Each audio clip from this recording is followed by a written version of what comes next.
cette nouvelle vidéo, je suis Estelle, naturopathe et conseillère en aromathérapie.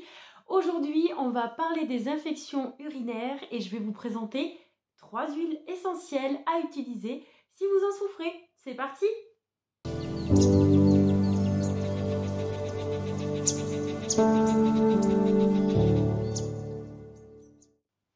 Si vous aimez et souhaitez plus de conseils en naturopathie et en aromathérapie, je vous invite à vous abonner à ma chaîne.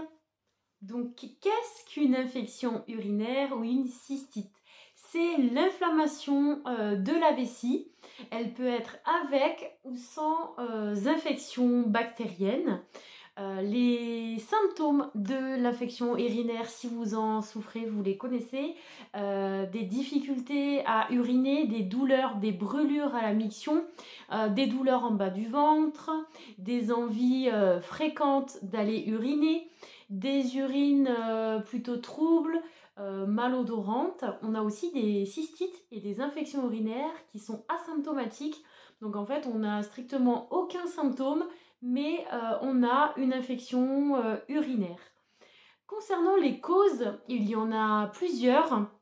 Ça peut être une inflammation pelvienne, une hygiène qui est pas assez ou trop.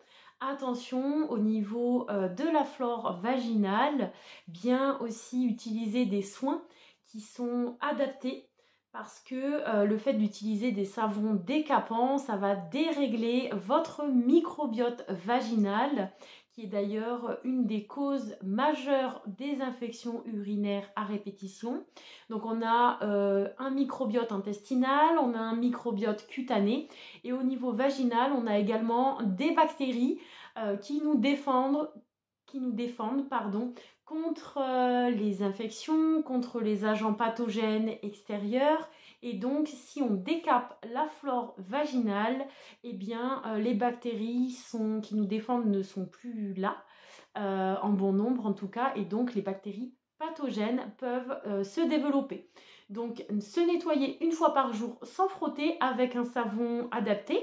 On peut avoir d'autres causes aussi, donc un déséquilibre du microbiote intestinal. Et il faut savoir que Escherichia coli, qui est la bactérie principale que l'on retrouve dans les infections urinaires, provient de l'intestin. Donc avoir un bon microbiote intestinal.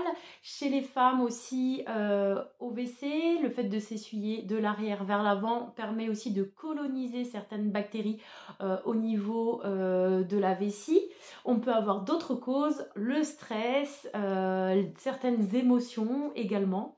Donc voilà, tous ces paramètres-là sont à prendre en compte afin d'identifier la cause et d'agir sur celle-ci pour tirer un trait définitif sur les infections urinaires.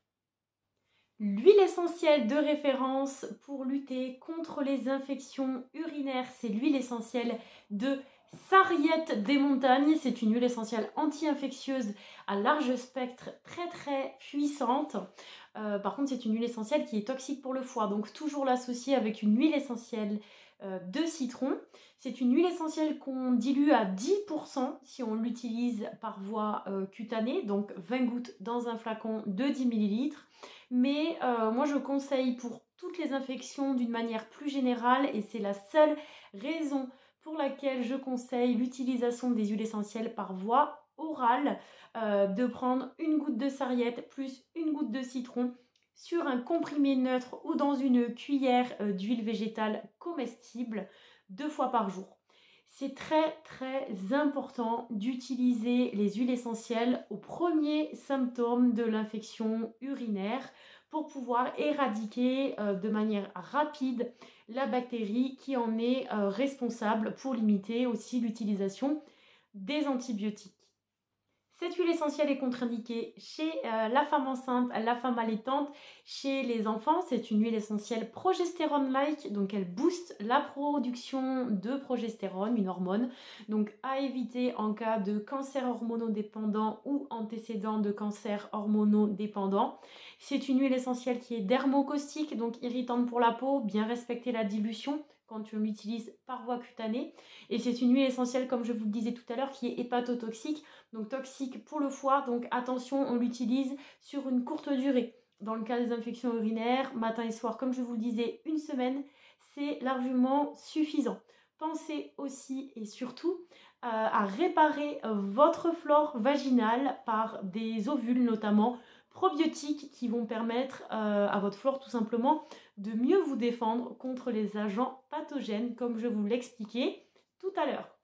Donc l'huile essentielle de Sarriette des Montagnes, très intéressante s'il y a une infection bactérienne associée à cette infection urinaire, ce n'est pas toujours le cas.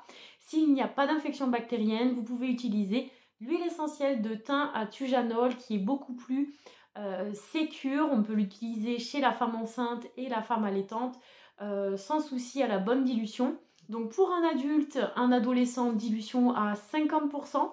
Donc 100 gouttes dans un flacon de 10 ml. Chez les personnes neurologiquement atteintes, donc Parkinson, Alzheimer, des migraines, de l'épilepsie et toutes les personnes qui prennent des traitements neuroleptiques en dilution à 30%, donc 60 gouttes. Chez la femme enceinte et la femme allaitante en dilution à 15%, donc 30 gouttes. Et chez l'enfant en dilution à 10%, 20 gouttes à partir de 6 ans. C'est une huile essentielle antivirale, antibactérienne et immunostimulante. C'est juste qu'elle n'agit pas, elle n'a pas un large spectre d'action. Donc voilà, il vaut mieux privilégier l'huile essentielle de Sarriette. Vous pouvez utiliser l'huile essentielle de thym à tujanol par voie orale. C'est vraiment, comme je vous le disais tout à l'heure, comme la Sarriette, la voie la plus adaptée quand on souffre d'une infection urinaire. Donc même posologie, une goutte matin, midi et soir sur un comprimé neutre. Pas besoin de citron pour celle-ci qui n'est pas hépatotoxique. C'est pour ça que vous pouvez en prendre une goutte 3 fois par jour. Alors que pour la Sarriette, c'est une goutte avec du citron matin et soir. La dernière huile essentielle, c'est l'huile essentielle de Niaouli, anti-infectieuse très puissante et efficace contre le staphylocoque doré. En dilution à 50% dans un flacon de 10 ml, 100 gouttes, plus de l'huile végétale. Chez les personnes neurologiquement atteintes, 30%, donc 60 gouttes. Chez les femmes enceintes et les femmes allaitantes, 15%, donc 30 gouttes. Et chez les enfants, 10%, donc 20 gouttes. Contre-indiqué chez les femmes enceintes de moins de 3 mois et chez les enfants de moins de 3 ans. Attention à bien choisir l'huile essentielle de Niaouli. Celle qui provient de Madagascar, c'est ok, mais l'utilisation de l'huile essentielle de Niaouli qui provient de Nouvelle-Calédonie n'est pas à utiliser. Donc faites attention lorsque vous achetez aussi vos huiles essentielles à choisir des huiles essentielles de qualité pour avoir une efficacité optimale. Donc comment les utiliser? Comme je vous ai expliqué précédemment, concernant les infections bactériennes et virales, je conseille, et c'est la seule fois où je conseille la voie orale, donc pour le Niaouli et le thym à tujanol, une goutte 3 fois par jour sur un comprimé neutre ou dans une huile végétale comestible. Et pour l'huile essentielle de Sarriette, une goutte de Sarriette avec une goutte d'huile essentielle de citron sur un comprimé neutre, matin et soir. Vous pouvez aussi diluer ces huiles essentielles dans un flacon et masser directement au niveau de la vessie en respectant bien les dilutions et si vous ne souffrez pas de contre-indication à l'utilisation de ces huiles. Par contre, je vous déconseille et il vaut mieux éviter d'utiliser les huiles essentielles en doublon, c'est-à-dire par voie orale et par voie cutanée. Donc ça sera soit l'un, soit l'autre. Pensez aussi à boire beaucoup d'eau et à utiliser aussi certaines plantes qui vont favoriser l'élimination des germes. Donc la bruyère, la busserole, le pissenlit qui sont des excellentes plantes diurétiques.